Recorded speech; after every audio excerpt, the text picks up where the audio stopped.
Bismillahirrahmanirrahim. Assalamualaikum warahmatullahi wabarakatuh. Sahabat setia dimanapun berada, pada hari yang berbahagia ini saya ingin bercerita tentang sejarah kerajaan Islam di Riau. Sebelum sahabat mendengar cerita daripada saya tentang kerajaan Islam di Riau, harapan saya sahabat semua bersedekah terhadap diri saya tentang subscribe, like, and comment dengan video saya. Baiklah sahabat semua dimanapun berada, pada sebelum abad ke-15 kita kenal ada namanya kerajaan Singasari dan kerajaan Majapahit. Pada saat kerajaan ini berdiri, maka agama yang berkembang adalah Hindu-Buddha. Namun setelah kerajaan ini mundur, maka berkembanglah yang disebut dengan kerajaan Melaka. Kalau kita kenal dengan kerajaan Melaka, ini di bawah naungan daripada Raja Mansur Shah, ya. Pada saat zaman Raja Mansur Shah, lalu diutuskanlah oleh Raja Abdullah, ya, untuk mengembangkan wilayah kekuasaannya. Maka Raja Abdullah adalah orang yang pertama, raja yang pertama berkuasa di Riau ini. Pada saat perkembangan Raja Abdullah, maka tidak lama setelah itu diganti dengan Raja Hasan. Raja Hasan ini putra daripada Jalil Abdul Jaliluddin, ya. Pada saat Raja Hasan ini memimpin, maka terjadilah yang namanya penjajahan Hindia Belanda. Pada saat penjajahan Hindia Belanda di era Raja Hasan, maka kita kenal bahwa ada perjanjian Belanda VOC. Nah, pada tanggal 14 Januari 1676, VOC dengan kerajaan Siak melakukan perjanjian. Kemudian setelah itu disambung dengan Sultan Abdul Jalil Rahmat Shah. Sultan Abdul Jalil Rahmat Shah ini dikenal dengan Raja Kecil. Beliau adalah anak daripada kerajaan Johor, Sultan Mahmud Shah II, ya. Nah, waktu Raja Kecil berkuasa di Riau ini, dia adalah raja ketiga, maka Riau begitu berkembang. Pada tahun 1811 maka dipimpin oleh yang namanya Sultan Said Ali. Pada saat kepemimpinan Sultan Said Ali ini, kerajaan Siak mengalami kemunduran. Akhirnya diganti oleh anaknya yang bernama itu Tengku Ibrahim. Pada saat Tengku Ibrahim berkuasa, kerajaan mundur. Kemudian setelah itu diganti oleh Sultan Asyadis Ismail Jalaluddin. Hal ini juga mendapat kemunduran kerajaan Siak. Kemudian diganti oleh Asyadis Sarif Hasan Abdul Jalil Syafruddin. Ini pada tahun 1889. Maka pada saat Asyadis Sarif Hasan Abdul Jalaluddin Syafruddin ini, maka didirikanlah kerajaan Siak. Istana Siak yang kita kenal sekarang itu didirikan oleh raja yang keempat, ya, tahun 1889, sehingga istana itu disebut dengan Istana Asyariah Asyamniyah. Kemudian yang sahabat setia ketahui bahwa Asyadis Sarif Hasan Abdul Jalil Syafruddin ini punya anak namanya Sultan Sari Kasim II. Sultan Sari Kasim II ini sekolah di Batavia. Akhirnya diganti oleh Sultan Sari Kasim II ini. Setelah Sultan Sari Kasim II menjadi raja, maka berkembang pesatlah kerajaan Melayu dan Islam secara khusus.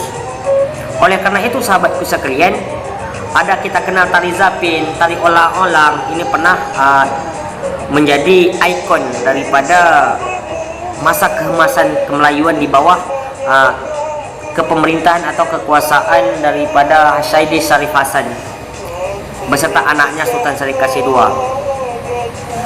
Sahabat setia dimanapun berada, ini adalah gambaran daripada kisah rentetan sejarah kerajaan datang ke Riau yang disebut dengan kerajaan Siak itu. Mengapa kerajaan Siak? Ya, kerajaan Siak ini diambil daripada asal Sungai Siak. Ya, Sungai Siak ini terletak pada Sumatera Timur, sehingga menghubung antara daerah pesisir dengan daerah daratan. Ini begitu strategisnya kerajaan Siak. Kemudian kita kenal dengan kerajaan Kampar. Kalau kita berbicara tentang kerajaan Kampar ini, sahabatku sekalian, sebenarnya sama dengan berbicara tentang kerajaan Pelalawan. Kerajaan Pelalawan Islam dan kerajaan Pelalawan pra-Islam. Nah, pada saat sebelum Islam berkembang, di kerajaan Kampar atau Pelalawan ini itu disebut dengan kerajaan Pekan Tua. Dirubah menjadi kerajaan Pekan Tua Kampar. Ini kerajaan Pelalawan ini. Kemudian dirubah menjadi kerajaan Tanjung Negeri. Kemudian dirubah lagi menjadi kerajaan Pelalawan pada tahun 1980 sampai 1946. Adapun raja-raja yang memimpin di kerajaan Pelalawan ini adalah Raja Munawan Shah. Ya, ini adalah titipan daripada Raja Johor juga. Kemudian disambung dengan Raja Abdullah. Kemudian disambut dengan Sultan Mahmud Shah I. Kemudian disambung dengan Raja Ali. Kemudian disambung lagi dengan Tun Perkasi, ya. Kemudian disambung lagi dengan Tun Hitam.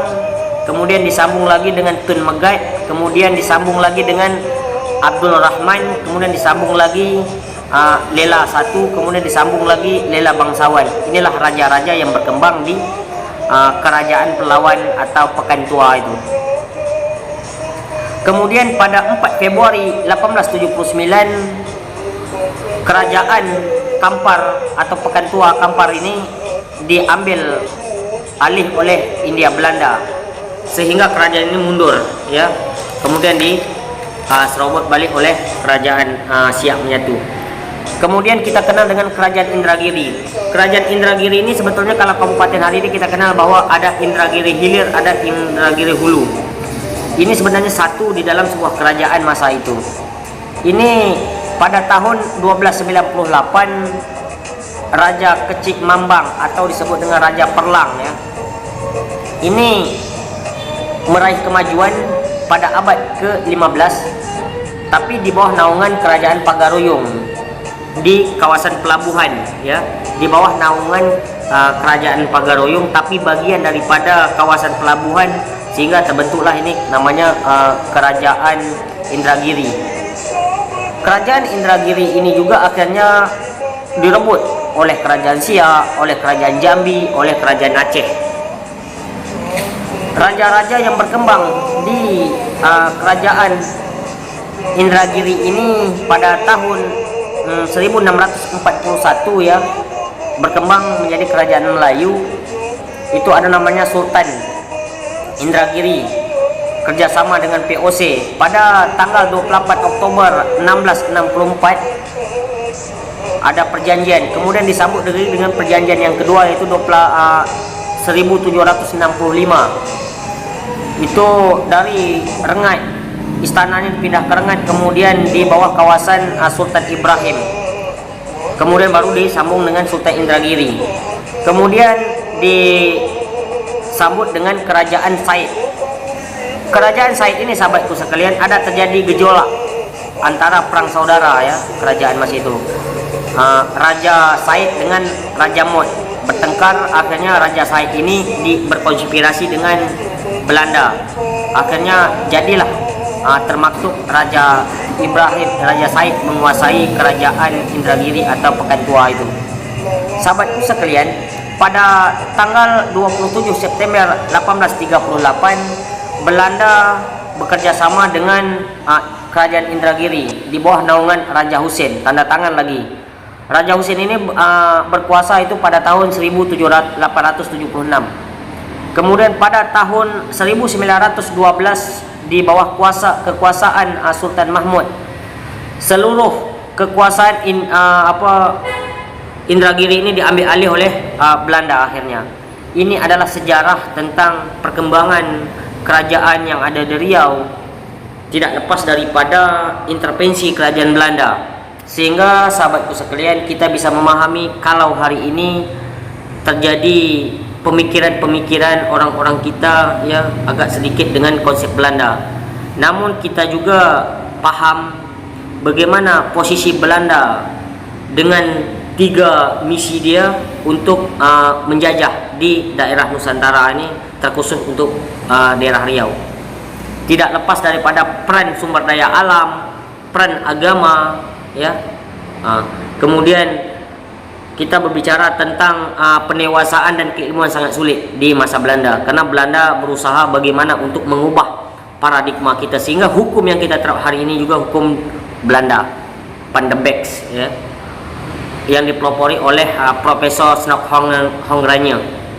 Ini adalah gambaran tentang perkembangan kerajaan di Riau, berkembangnya Melayu sampai kita kenal dengan hari ini. Akhirnya pada tahun 1945 kerajaan Siak yang kita kenal hari ini juga langsung merapat ke Bung Karno. Demikian sahabatku sekalian, semoga bisa difahami tentang perkembangan kerajaan Melayu di Riau, dan semoga kita bisa mengambil hikmah tentang akibat kemajuan dan kemunduran sebuah kerajaan itu yang tidak lepas daripada rasa ketamakan, rasa kerakusan, dan akhirnya dikuasai oleh lawan politik yang menguasai daerah-daerah kita dan masyarakat kita terpecah belah. Ini pembelajaran yang berharga, semoga kita semua bisa mengambil hikmah di balik cerita ini. Demikian sahabatku sekalian, mohon maaf ada kekilafan. Billahi taufiq wal hidayah. Assalamualaikum warahmatullahi wabarakatuh. Salam sejahtera untuk kita semua.